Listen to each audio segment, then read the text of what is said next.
Hello, you are all welcome again to my channel. Okay, today's video is basically going to be looking at early years teacher or early years practitioner, what it means, how you can get into it, and how different it is to normal teaching or teacher.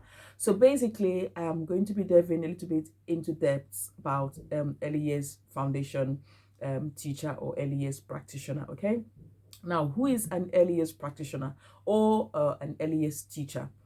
These two terms, sometimes they can be used interchangeably, but they mean the same thing. Probably early years practitioner might be slightly different, but they basically do the same thing anyway, and they have the same roles and responsibilities. So if you ever see early years practitioner or early years teacher, they're sort of the same thing. So don't get confused, okay? They have the same roles. Now, who is an early years teacher or an early years practitioner? So this is someone who works as a teacher or with children age 0 to 5. Okay, so this is going to be your creche, your preschool, your nursery, and your reception, because reception follows the EYFS curriculum. So those are within that range. Now, reception, I'm a bit hesitant to say reception because you have to have a qualified teaching status to be able to teach in a primary school, and reception is sort of the beginning of primary school. So early years teacher or early years practitioner will probably be between babies 0 to maybe 2 months, whatever, to 5-year-old. Now, as I've said in so many of my channels, not channels, so many of my videos, reception, you usually get into reception when you're either 4 or 5-year-old, depending on your birthday. I've explained this in one of my videos, so you can go have a look to see what are the school ages and school classes. So it's between the ages of 4 to 5-year-old you get into reception. Now, as I said, reception is the beginning of primary school in the UK. So you have to have a qualified teaching status to teach there.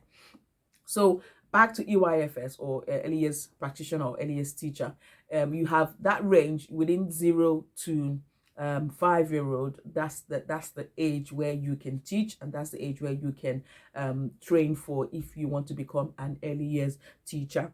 Now, earliest teacher or earliest practitioner are also known as nursery nurse. So in case you see a job or something advertising nursery nurse, it just means that it's going to be a job for an earliest teacher or an earliest practitioner.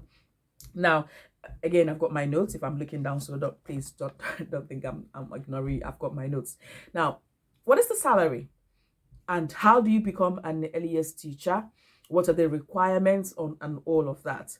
And can you teach in a mainstream school as an EYFS teacher? We're going to cover all of that today. Now, an EYFS teacher or an LES teacher, I get confused with this, but it's an LES teacher or an LES practitioner. I'm going to stick with one, just not to confuse anybody. I'm going to stick with LES teacher, okay? Now, LES teacher, you can get into this role two ways, okay? Through two ways. You can either get into the role by going to university, so you can do like a degree for early years, early childhood. If you do a degree in early childhood, that qualifies you to work as an early years teacher. Okay, this is a 3 years degree. Now, okay, I'm using the UK context here. Okay, so if you do early years teaching in the university in the UK, usually 3 years, that's a first degree. So you can do early childhood studies. That will qualify you to do that as a degree course.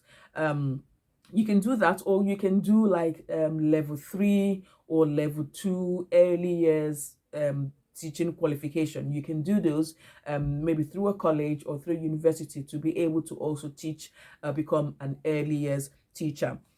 Now, as I said, that's the first way. The second one is you can also become an early years teacher through work. Okay, so maybe you've worked in an early years setting for a very long time. Then you can use that. So it's also like the where you have the teach to train. So you are working on the job and also doing your qualification. But to be able to do this early years, to get this early years qualification through your work, you should have a degree. Your degree doesn't necessarily have to be in early childhood, but you should have a degree to be able to do this through work experience or through the workway. Okay. So, and you should have had, the requirement is you should have worked in an earlier setting for a very long time to be able to go through the work-based route for this. So you can work on the job as you earn, and then you maybe go to college or something for some days, and then you get your qualification, or you can do it through the assessment. Now, for teachers, you also have the mainstream teachers. You also have the assessment route only, where they come to look at your work, they observe you, and then they see the amount of work that you've done over the years, maybe your planning and things like that. And if it meets all of the teaching requirements, then you get your QTS. The same again applies to the early years teacher. So they will come in and assess you for 3 months, and within that time, if you meet all of the requirements, they assess you, they look at your work, look at your planning, observe you, do some teaching, whatever. And then within that 3 months, if you qualify, then you get the early years teaching qualification. Okay. And then that qualifies you to teach within that year. Now, what is the salary range for early years practitioners or early years teachers? So you have a starting salary of between £28,000 to about £38,000. Okay, so that's the average range of salary for this role. So you have 28,000 to about 32,000. So it depends on maybe your years of working, your experience, what are qualifications you have, and then you'll be able to move up the rank. But this is just the average of what the pay scale is for as an early years teacher. Now, if you go through university, sorry, I should have said something. If you go through universities, you can do an early years degree, so which is a early childhood course. You can do that. You can do the EYITT. So it's like the, as I said, train on the job. You can do that to qualify. You can do a part-time. So again, if you've got a degree and you work in an early years setting and you've worked there for a very long time, then you can do some part-time training in college or something.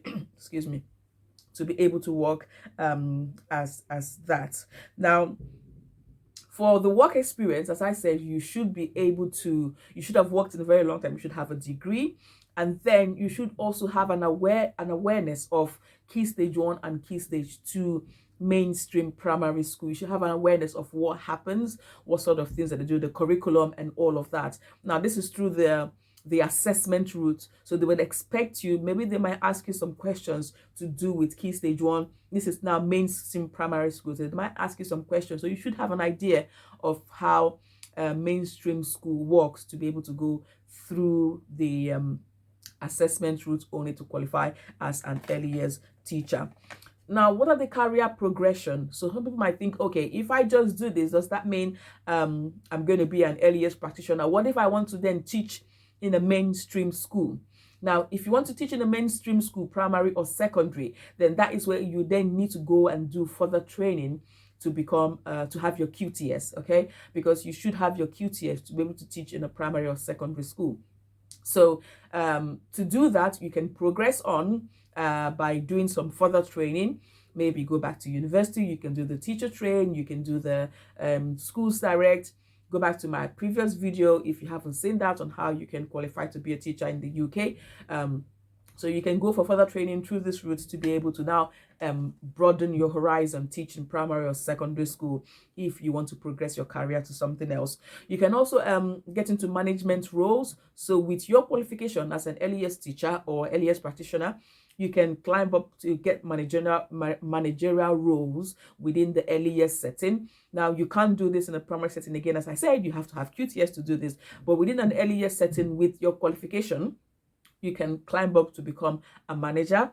You can also do supply teaching in an early years setting. You can do supply teaching. And as I said, you can do further training to become a primary school teacher, get your QTS, or you can become a play therapist. Now, what is a play therapist? Because there's a lot of play going on in the UK setting, there's usually a lot of play going on in early years setting. Now, don't get confused. Some parents say, oh, my children go to school and all they do is play all day, especially African parents. All they do is play all day. Now, do not be deceived. There's a whole lot of learning going on within that play, because some of the criteria for early years setting is they have to develop their communication. They have to develop their social and emotional aspects and well-being. So the children have to develop a whole range of skills.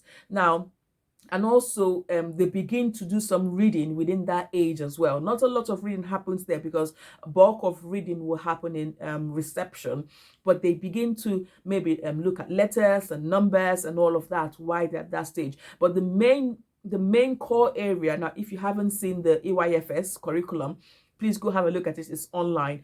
Familiarize yourself with it if this is an area that you would like to go into. So the main thing is you're looking at the emotional and social development, you're looking at the fine motor development, you're looking at the communication development. There's a whole lot. So it's more to do with the well-being of the child rather than the academics bit of the child, okay? Because they are preparing you to be able to go into a primary school and to be able to cope, to learn how to share, to be able to express yourself, to be able to communicate properly, to be able to regulate your emotions and all of that. So these are the skills that they tend to teach them within that time. So you think, oh, they're just playing, they're not doing anything, but all of this, sometimes you walk into an early year setting and all you can see is children running around and playing and doing this and doing that. Some of all this play have been well thought through, okay? So they're not just things thrown out in the environment and say, go through. No, they are well thought through. So you might have a session to do with home section. They are teaching children skills within that. You might have the section to do with where they have papers and they just do some writing, their fine motor skills, or where they have sections where they are picking things with tweezers, fine motor skills. They might have session where the home session where they're doing mommies and daddies. Again, this is social and emotional development, because you're learning empathy within that. You are learning how to share, how to communicate with the daddy or with the mommy. So these are all skills that are being developed within that play. So don't think all they do is play. So, but because the curriculum is centered around playing, they tend to do a lot of training within that. So you find out that if you've got the qualification for an early years teacher or early years practitioner, they're very strong within the play aspect of things. They do a lot of in-depth work with them within that area, because that's where the bulk of their curriculum is centered around. So you can become a play therapist. So you can become a play therapist for primary school, where you go and teach year 1 and year 2 reception teachers how to play, or how to use play in an effective way to learn, or you might go to some SEN settings to become it's a whole lot. So you can become a play therapist to a whole lot of services apart from just early years setting. So these are the things that as an early years practitioners you can do. So for those of you who are looking to go into this area and thinking, okay, what do I need to do to become an early years teacher? These are the things that you need to know, because I think somebody mentioned this within my last video. What do I need to be aware of, or what do I need to do to be able to become an early years teacher? Or I want to go into the early years setting, how do I go about it? So I hope this video has answered your questions. If you have any more questions around EYFS, or if you've got any question or any video that you might want me to do that has to do with my niche area, please feel free to leave that in the comment section below, and I will do that for the whole community, not just for you, but for everyone else who is willing to, and want to learn about things like this. Okay, I hope that's been helpful. If you've got any questions and comments, again, as usual, put them in the comment section and I will attend to that. If it has to do with this video, if you need more explanation, has to do with what I've just said in this video, please feel free to leave it in the comment section below and I will get back to you as soon as I can. As usual, do not forget to like, subscribe and share. And yeah, I think that's about it for me today. So I will see you beautiful, wonderful people in my next video. Bye.